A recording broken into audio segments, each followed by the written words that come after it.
Que cette année nous serons prospères au nom de Jésus-Christ. Amen. Amen. Puis, nous allons partager comme d'habitude. Nous n'allons pas nous lasser à prêcher, à inviter d'autres personnes. J'ai des personnes que j'ai invitées, mais une devrait être là, elle n'est pas là. Je ne sais pas si elle travaille. Nous allons continuer à faire ce dont nous sommes champions à faire, l'évangélisation.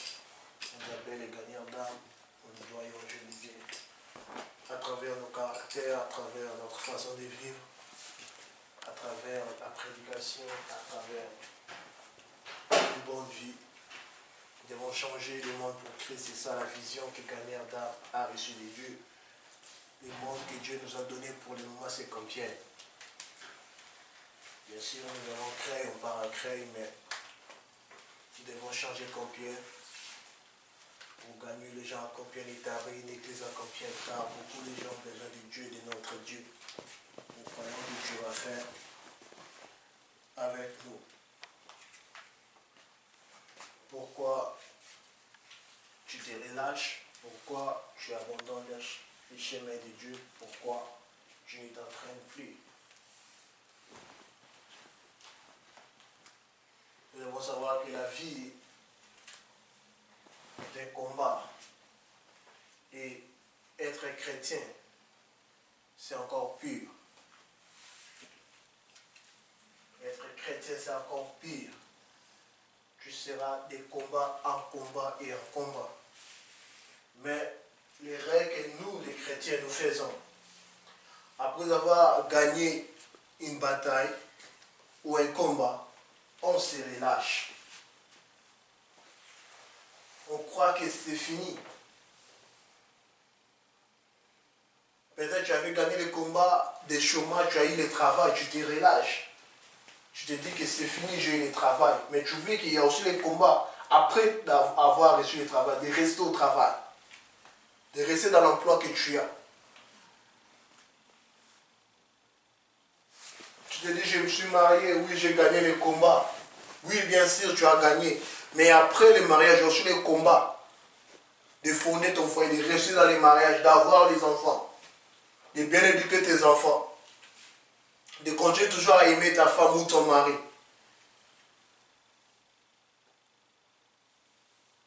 Tu commences une église, tu as 100 personnes, tu te relâches, tu dis que je ne vais plus évangéliser. Tu oublies qu'il y a des combats, que les gens restent, que les gens doivent demeurer, rester là, et t'écouter, et gagner d'autres personnes. Il y a des combats aussi.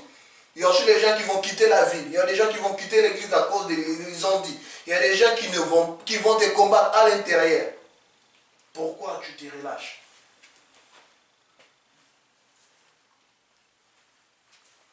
Nous allons voir un exemple que Paul avait donné. 1 Corinthiens 9. On connaît tous les versets. 1 Corinthiens 9. 24 à 27. C'est Paul qui écrit aux Corinthiens. Ne savez-vous pas que les conquérants dans le stade courent tous, mais qu'un seul remporte les prix? Courez de manière à les remporter. Tous les athlètes s'imposent toutes sortes de privations ou de disciplines ou d'entraînement. Ils ne se relâchent pas donc.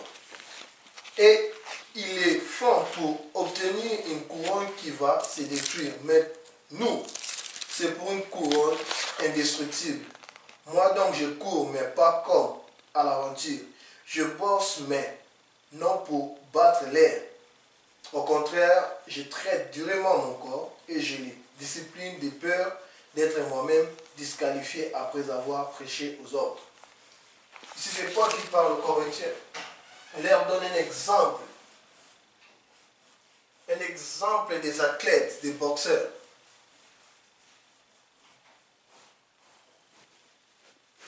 Il dit, ces gens-là, tout le monde court, mais c'est une personne qui gagne. Mais la personne qui gagne et ces gens qui courent, ils ont une privation, ils ont une discipline, ils traînent leur corps. Ils sont tout le temps en entraînement, en train de s'entraîner. Ils ne se relâchent pas. Car ils ils ont un objectif, remporter la couronne. De la même façon, nous aussi chrétiens, nous avons aussi nos objectifs. Premièrement, d'aller aux cieux avec Christ, d'être aux cieux. Et deuxièmement, avoir aussi le sentiment d'être béni, être prospère. Mais pourquoi tu te relâches? Tu crois avoir gagné un combat, que tu as gagné toute la bataille ou la guerre? Non. Aujourd'hui, tu peux sortir victorieux, mais tu te relâches. Quand l'adversaire viendra après, tu feras quoi? Tu veux prospérer. Tu veux être béni. Tu veux changer ta vie. Ne te relâche pas. Continue à faire ce qui t'a fait gagner l'autre fois. Continue à faire ce qui t'a fait, qui t'a rendu ce que tu es aujourd'hui. Le boursier est en train de bourser. Il ne bourse pas dans l'aventure, il s'entraîne premièrement. Il est dans les gyms en train de s'entraîner pour le combat. Même après le combat, même s'il a gagné, il est champion, mais il continue toujours à s'entraîner. Pourquoi? Il sait que dans quelques temps, j'aurai encore un autre adversaire. Je dois les battre. Voilà pourquoi je ne peux pas me relâcher.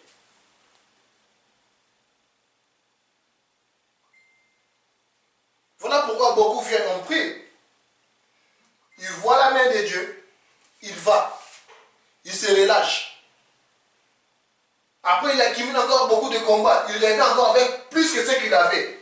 Il commence encore à prier. En tout cas, il a déjà souffert. Et quand Dieu va commencer à toucher sa vie, il relâche, il part.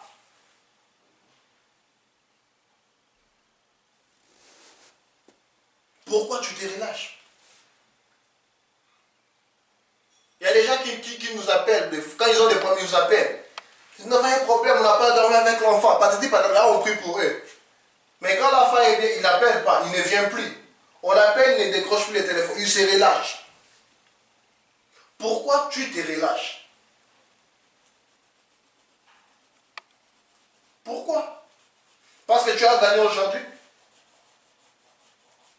Alors demain, tu n'as pas tenu compte de demain qu'il y aura des combats. Tu veux être prospère, tu veux être béni. Tu veux que Dieu t'élève, tu veux prospérer, tu veux réussir dans ta vie, dans ce que tu fais. Mais ne relâche pas à faire de bonnes choses. Sois comme un athlète. Il s'entraîne chaque jour. Il se prive des choses. Il sait que je vais gagner une couronne. Je vais avoir une couronne. Je dois me priver de quelque chose. Je dois me discipliner mon corps. Je dois m'entraîner. Il ne se relâche pas.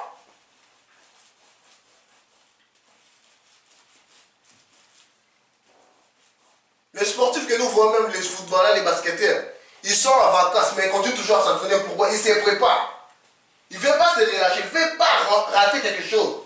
Il ne veut pas être perdant. Il ne veut pas être perdant. Tu veux gagner les combats, mais si tu perds la guerre, à la fin, on reconnaît que tu es un perdant. Même si tu as gagné 10 combats, tu as perdu une seule combat qui était primordial pour toi, tu es perdant. Pourquoi tu te relâches? On peut voir dans Josué 14, 6, jusqu'en bas. On peut voir l'histoire de Caleb, qui était déjà âgé de 85 ans si je ne me trompe pas. À 40 ans, il avait reçu une promesse, une prophétie venant de Dieu, à travers l'homme de Dieu, Moïse. 45 ans plus tard, cet homme ne s'est pas relâché. Il a continué à s'entraîner. Il savait qu'un jour, je devais posséder ce que Dieu m'a dit que j'allais posséder. Même s'il y avait des géants, je dois me battre avec ces gens-là. Je ne regarde pas mon âge, je ne me relâche pas, je m'entraîne.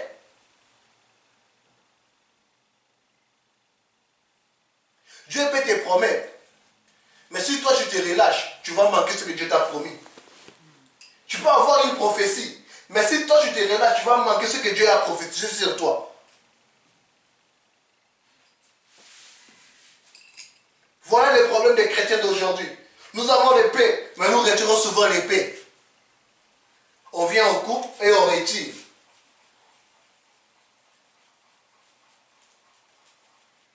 Tu veux faire un chemin. tu retires les herbes, les arbres. Au lieu de continuer de paver les chemins, non, tu laisses les chemins comme ça. Tu t'envoies, tu dis je me repose. Repose-toi, le diable ne se repose jamais. La vie ne se repose jamais. Les challenges viendront toujours. Les combats viendront toujours. Mais ils vont te trouver dans quelle position? Des relax? Voilà pourquoi beaucoup nous souffrons. Parce que nous prions maintenant en délestage. On se relâche à chaque instant. Aujourd'hui on évangélise, demain on n'évangélise pas. Aujourd'hui on prie, demain on ne prie pas. Aujourd'hui on donne, demain on ne donne plus.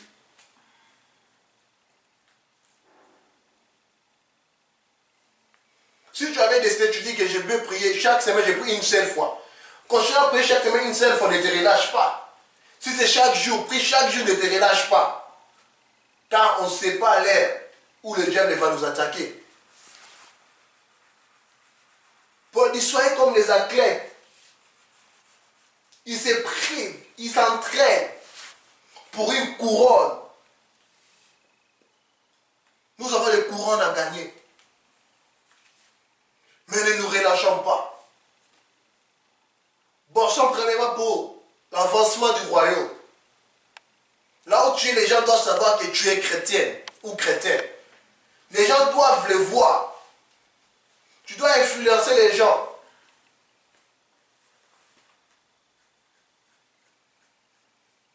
Et bosse pour ta vie, ne te relâche pas.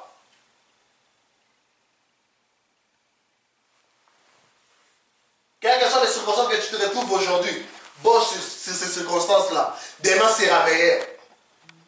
Ne te relâche pas. Paul, il avait dit ces chrétiens des Corinthiens qui s'est relâché. C'est si je laisse ces gens, ils vont finir par devenir des païens.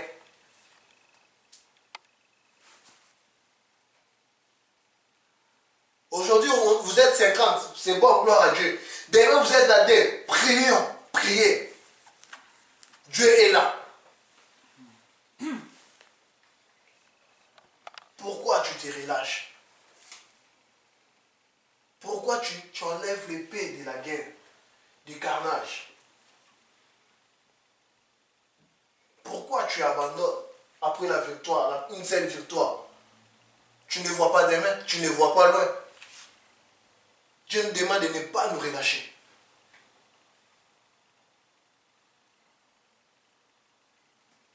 Ne sois pas paresseux.